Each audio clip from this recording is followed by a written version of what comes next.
अरे शो में दिखाए जाने वाले स्टंट्स साइंस में फेल हुए लोगों ने किए हैं। अगर आप पास होते भी हैं तो भी ये करने की कोशिश ना करें। हेलो दोस्तों, मैं हूं आपका होस्ट मनीष पॉल। स्वागत करता हूं आपका इस ब्रांड न्यू शो में जो है साइंस ऑफ स्टूपिड। वैसे आजकल ना ये आई का बड़ा जमाना है, आईफोन, आईपैड, आई मिनी। इसीलिए हमने भी एक इंटेलिजेंट शो बनाया है विद लॉट्स ऑफ आई गा, आई ला, आई शपथ और साथ में कुछ ब्लैक आई और आइटम्स भी। Welcome to science of stupid, a show with lots of stupid ideas, जिसमें होगा साइंस का ज्ञान विद फुल ऑन धमाकेदार फंडो फुल फटाक वीडियोस मेरी जान, जिन्हें देखकर हो सकता है आपका हंस हंस के हो बुरा हाल, लेकिन हंसते हंसते सीखने का अच्छा है ख्याल। साइंस ऑफ स्टूपिड, एक ऐसा शो जिसमें पहले तो है मजा, फिर सजा, और है साइंस जिसमें इनका बनेगा ऐसा मॉकटेल जिसे देखकर आप भी इनकी तरह झूमने लगेंगे। अगले आधे घंटे में आप देखेंगे कुछ नमूनों की बहादुरी की बदनाम कहानियां।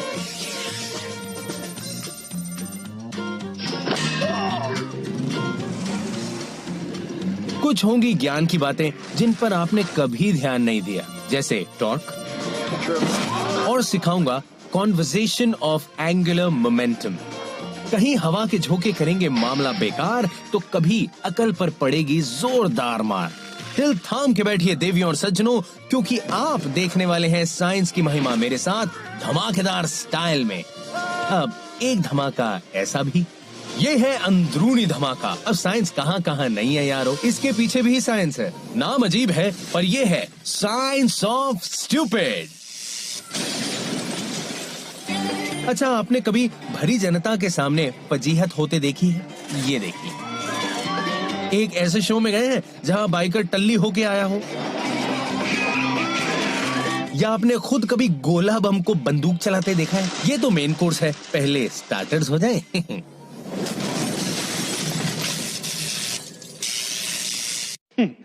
वैसे कूदा फांदी किसे पसंद नहीं? नहीं, मुझे भी पसंद है यार, मुझे अच्छा लगता है। लेकिन अगर कूदने का जुनून आपके दिमाग का स्क्रू ढीला कर दे तो आपको जरूरत होती है डॉक्टर की। नहीं समझे? समझ जाएंगे।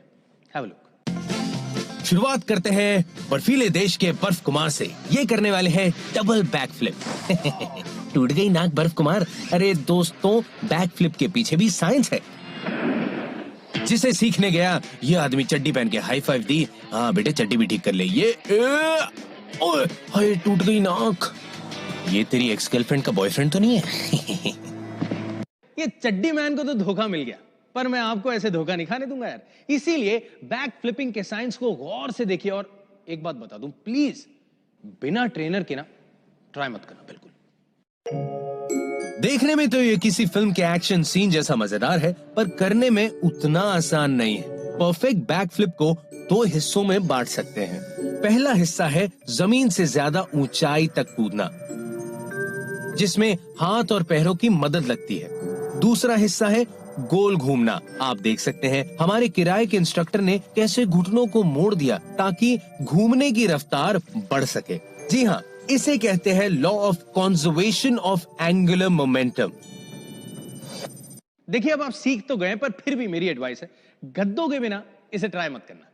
नहीं, लेकिन अब जिन्होंने चोट खानी हो वो तो कैसे भी ट्राई कर सकते हैं ना, उन्हें कौन रोक सकता है। अब देखिए, आपको दिखाता हूं कुछ नमूनों को, जिन्हें लगता है कि वो बैक फ्लिप के ना शहंशाह हैं, रॉक स्टार हैं।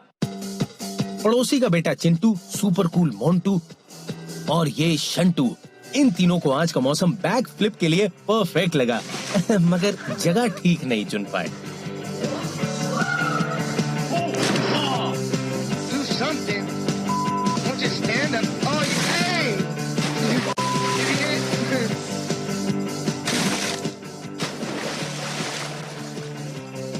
इन्हें सिखाने आया गली चैंपियन कूदूमल। बोला दीवार से कूदो बच्चों, और मुझे ध्यान से देखो यार, ये दीवार थोड़ी छोटी नहीं थी कूदूमल। कूदूमल की जंप में कोई कमी नहीं थी, बस बीच में पैर खुल गए और मुंह के बल गिर गए। गिरने के बाद मुंह भी खुल गया होगा।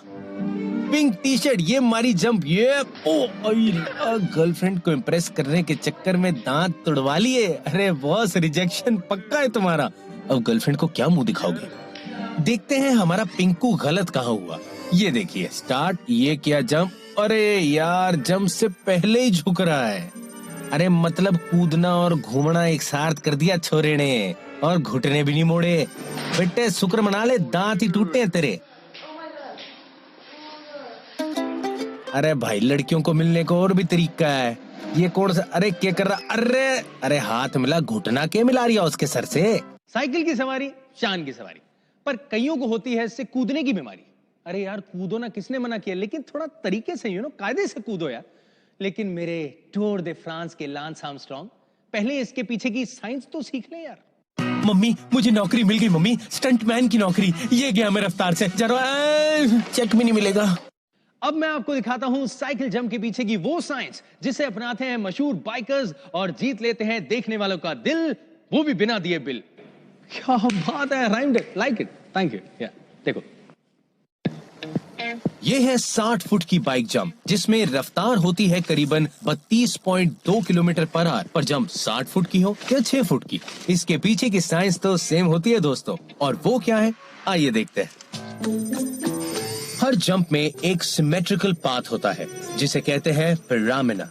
बिना हिले डुले आप आगे बढ़ते रहते हैं और फिर ग्रेविटी आपको नीचे खींचती है, और खूबसूरती से किया गया ये काम कईयों की बन जाती है कलाकारी। बेहतर टेक ऑफ के लिए एंगल ज्यादा से ज्यादा होना चाहिए 45 डिग्री। साइंस की एक और बात बता दो, रैंप पर हिट करने से पहले थोड़ी स्पीड रखिए। पर स्पीड के साइड इफेक्ट्स तो देख लीजिए। उई, साइकिल तो ले जाओ मैडम। ओ यार, बाकी तो एवी घूम रहे, ये एवी कपड़ों के साथ नहाने घुस गई। चल झुट्टी, हर जगह से सूझ गई होगी। तू हलवा भी खाएगी ना, आज बन जाएगा सूजी का हलवा। ओए होए, अब देखते हैं ये बॉडी बिल्डर क्या गुल खिलाता है। कमान मेरे शेर, तेरी इसने तो गुलिस्तान ही बर्बाद कर दिया यार। एक ट्रेन बाइक जंपर लैंडिंग की दूरी को भी जज करता है, और ये खूबी तजुर्बे के बाद ही भेजे में घर करती है। और अगर टेक ऑफ धीरे होगा तो जनाब कितना लैंडिंग गलत होगी। गलत से मेरा मतलब है सबसे गलत और नाजुक जगह पर। अब इसने स्पीड तो सीख ली, पर हवा की भावनाओं में बह गया। अरे यार, जब ढंग से प्रैक्टिस नहीं की तो क्यों बुला लिया पूरा शहर हंसने के लिए। तो दोस्तों, परफेक्ट जंप का फाइनल हिस्सा लैंडिंग, और सुकून भरी लैंडिंग के लिए सबसे जरूरी इंग्रेडिएंट है ऐसा लैंडिंग रैंप जो उसी एंगल पर सेट हो जिस पर टेक ऑफ रैंप होता है। अगर ये होमवर्क सही होगा तो समझो जंपिंग एग्जाम में आपको लैंडिंग में फुल मार्क्स मिलेंगे। ये है चरणदास चोर। जब इसने पहली चोरी की थी तो ये पुलिस से बचकर कैसे भागा था, आज वही दिखाएगा। पर अब ये सुधर गया है और अब सिर्फ चोरों को भागने की ट्रेनिंग देता है। दरअसल इसने ये दिखाया कि चोरी करके भागने के लिए साइकिल का इस्तेमाल ना करो मेरे भाई, टांगे टूट जाएंगी। अबे यार, तू कभी मंदिर नहीं गया, सीढ़ियां नहीं चढ़ता वहाँ पे? अबे तू ना मंदिर के बाहर से चप्पलें मत चुराइयो, कभी भाग नहीं पाएगा, गिर जाएगा तू।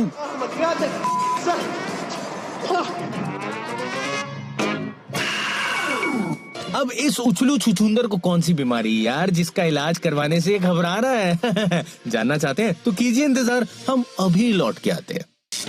अरे नाना, इसे बीमारी नहीं है, ये तो खुशी से उछल रहा है क्योंकि इसकी शादी पक्की हो गई है ना। हाँ, पर इसकी खुशी की उछल स्प्रिंग पर भारी पड़ रही है क्योंकि ये इसकी पहली गर्लफ्रेंड ने गिफ्ट की है। ओए मान जा मेरी बात, आराम से गिर जाएगा तू सब। ओले, गई तेरी शादी, कैंसल। वैसे आपने कभी पावर लिफ्टिंग की है? मैंने भी नहीं की। नहीं, इसीलिए नहीं की क्योंकि मुझे पसंद नहीं है। मैं उठा तो सकता हूँ यार ऑब्वियसली, पर कौन अपनी बॉडी को तकलीफ दे। और वैसे भी यार ये बच्चों का खेल है यार, रियली, खुद ही देख लो। बेटे, बच्चा मतलब बॉडी वाला बच्चा, समझा कर बात को। देखा जाए तो पावर लिफ्टिंग के लिए सिर्फ मसल्स ही नहीं, कुछ टेक्निक और उसके पीछे की साइंस भी जरूरी है। ज्यादातर पावर लिफ्टर्स शुरुआत में सांस लेते हैं और वजन उठाते वक्त सांस छोड़ते हैं, पर किसी को लगता है सांस रोके रखने से उन्हें वजन उठाने में एक्स्ट्रा पावर मिलती है। शरीर पर बना प्रेशर स्पाइन को सहारा देता है, पर ब्लड सर्कुलेशन रुक जाता है और धड़कन बढ़ जाती है। एज अ रिजल्ट चेहरा हो जाता है लाल, बढ़ जाता है ब्लड प्रेशर। वजन रखने के बाद जैसे ही आप जोर से सांस छोड़ते हैं, हार्ट रेट कम हो जाता है, ब्लड प्रेशर तेजी से घटता है और अचानक ऑक्सीजन की कमी हो जाती है आपके ब्रेन में। फिर जानते हैं क्या होगा? काला अंधेरा, चक्कर, जमीन पर गिरेंगे आप धड़ाम। भले ही फिर आप सलमान खान के बड़े फैन हो, उनकी तरह डोले शोले बनाते हो, पर अगर साइंस को चैलेंज किया ना तो भाई धूल तो चाटनी पड़ेगी। यकीन नहीं आता तो इन सांस रोकू पावर लिफ्टर्स का अंजाम देख लेते हैं। वाओ, मम्मी मैंने उठा लिया, पापा को भी बताओ। अब मुझे उठाने आ जाओ। पहलवान सिंह ने शर्त लगाई है 300 किलो उठाने की, पर किसी को इस पे भरोसा ही नहीं है, पीछे वाले को भी नहीं है यार। पर ये सोचता है मैं इसे आराम से उठा लूंगा। या ये पकड़ा, ये 1 2 अबे सांस लेनी भूल गया बे। सांस ले ले, जल्दी ले ले, थोड़ी सी ले ले। अबे ले गए अंकल काम से। और हाँ, सांस रोकने से सिर्फ चक्कर ही नहीं आते, एक साइड इफेक्ट ये भी होता है। मैंने उल्टी की है, मैं साफ करूंगा। डोंट स्टॉप मी मौसी जी। तो आप लोग ये सोच रहे होंगे कि वेट लिफ्टिंग के दौरान सांस रोकने से उल्टी कैसे आ सकती है। दोस्तों साइंस है, कभी भी कहीं भी आ सकती है, और यही बताने के लिए तो हम अपना शो लेके आए हैं।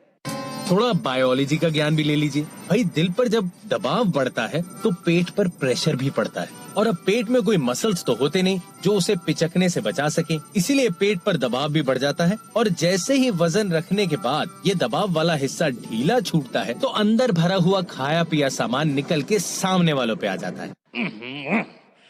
यार ये वीडियो लाता कौन है यार, अब मैं खाना कैसे खाऊंगा। इस बॉडी बिल्डर को बदहजमी हो गई थी, तो इसने सोचा पेट के अंदर जो मसाला है उसे बाहर निकाला जाए। अरे यार बड़ा ही वाहियात तरीका सोचा इसने। लेकिन अगर आप वजन उठाते वक्त सांस लेंगे तो ऐसी नौबत नहीं आएगी, क्योंकि तब पेट पर दबाव नहीं पड़ेगा और खाना बाहर नहीं आएगा। अब इसके लिए डॉक्टर को बुलाएं या प्लम्बर को, थोड़ा कंफ्यूजन है। अब जो हम आपको दिखाने वाले हैं वो है नमूनागिरी की हद यार।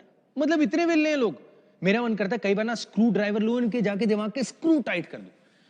हाँ, जानते हैं इस वेल्लापंती को कहते क्या है? Car jumping. कार जंपिंग के लिए आपको चाहिए मस्कुलर एनर्जी, टाइमिंग और न्यूटन सर के लॉज ऑफ मोशन का इस्तेमाल करने की समझ, वरना आपका दोस्त ही आपकी बर्बादी करेगा भैया, कसम से कह रही हूँ।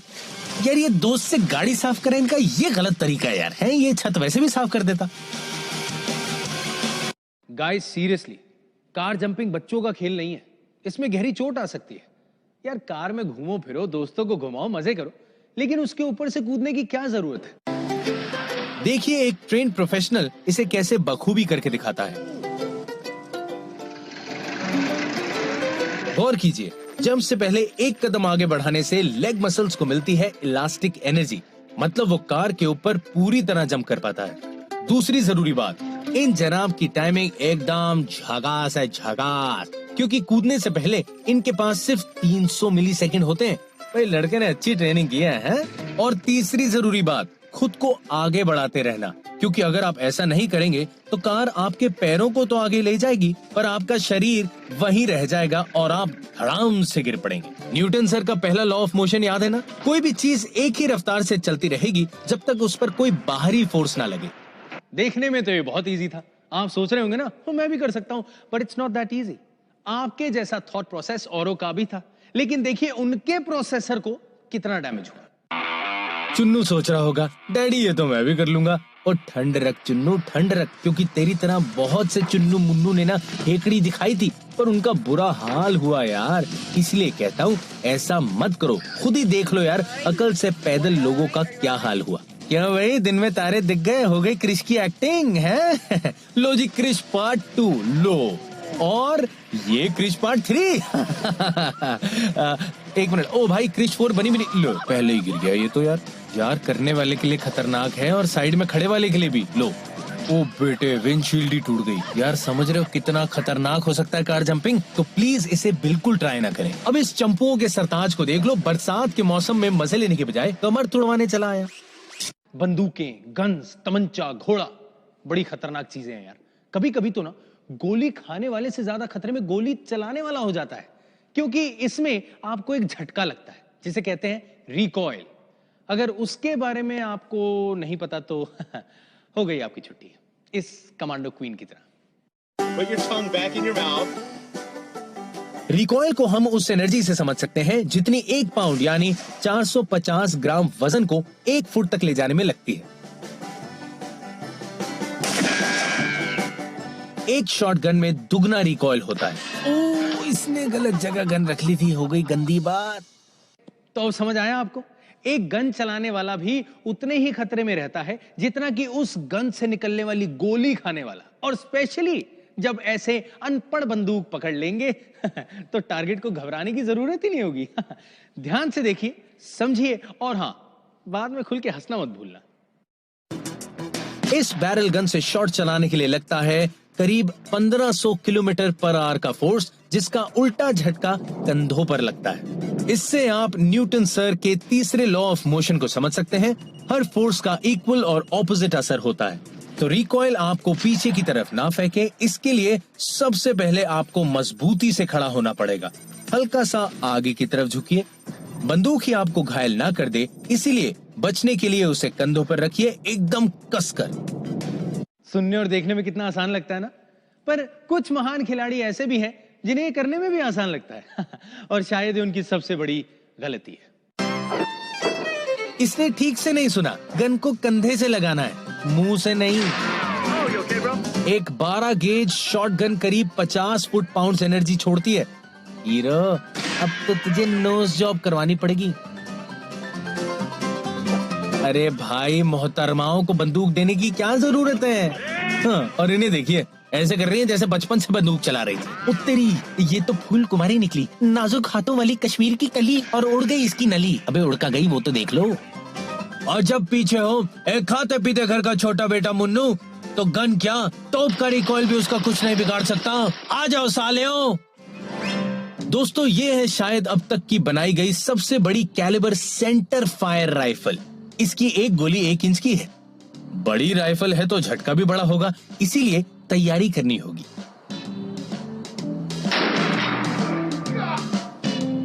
सबसे पहले बैठ जाओ और आराम से अपनी तशरीफ रख दो। दूसरी जरूरी बात, आगे झुक जाओ ताकि रिकॉइल का झटका सह सको, क्योंकि इसका रिकॉइल 277 फुट पाउंड्स है। एक पावरफुल शॉटगन से 5 गुना ज्यादा। बहुत है यार। और तीसरा सबसे जरूरी रूल, गन को अपने कंधे के सहारे ही रखे।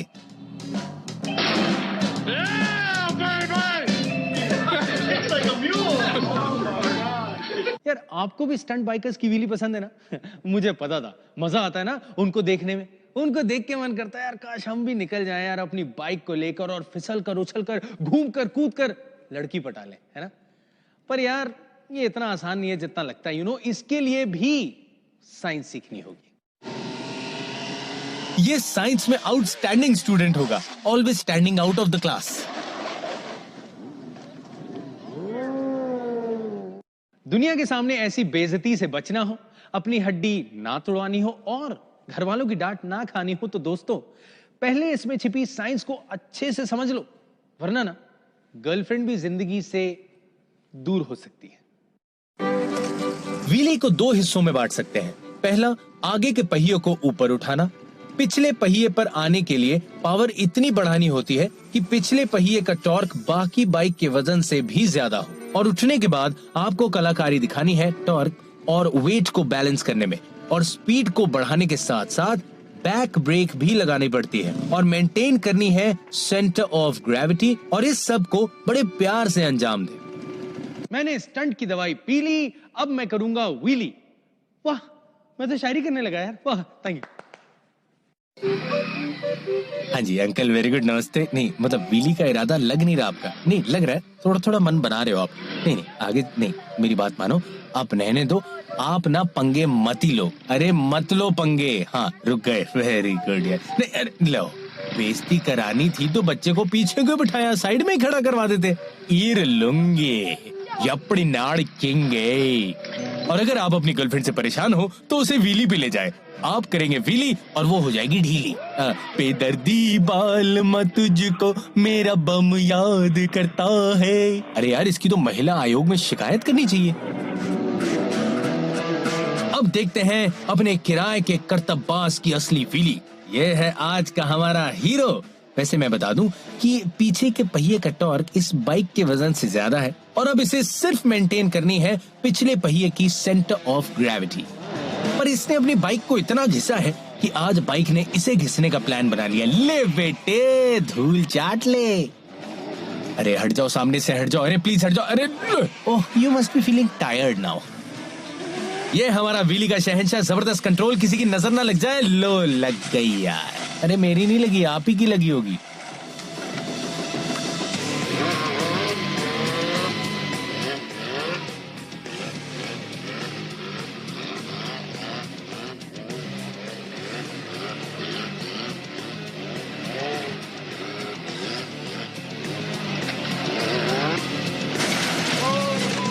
चलिए अब दिखाते हैं हमारे चैंपियन ने कहां गलती की। जैसे ही हमारे स्टंट कुमार ने अपना एक पैर उठाया तभी उसका बैलेंस बिगड़ गया और बाइक हुई आउट ऑफ कंट्रोल। और हमारे स्टंट कुमार के पास खुद को संभालने का टाइम नहीं था और ना ही खुली जगह थी यार। बेचारे ठेले वाले का नुकसान हो गया यार। पर नो टेंशन, मुझे पूरा यकीन है कि इसने ना अपना एक टायर बेचकर इसके ठेले की भरपाई की होगी। तो कैसी लगी आज की साइंस की class? I hope in funny videos के पीछे की साइंस के फैक्ट्स को आपने अपने दिमाग में उतारा होगा। कहते हैं ना, जो होता है अच्छे के लिए होता है। जो इन नमूनों के साथ हुआ हमारे अच्छे के लिए हुआ ना। Now don't get inspired by these videos and do not try this at home or anywhere else. See you next time.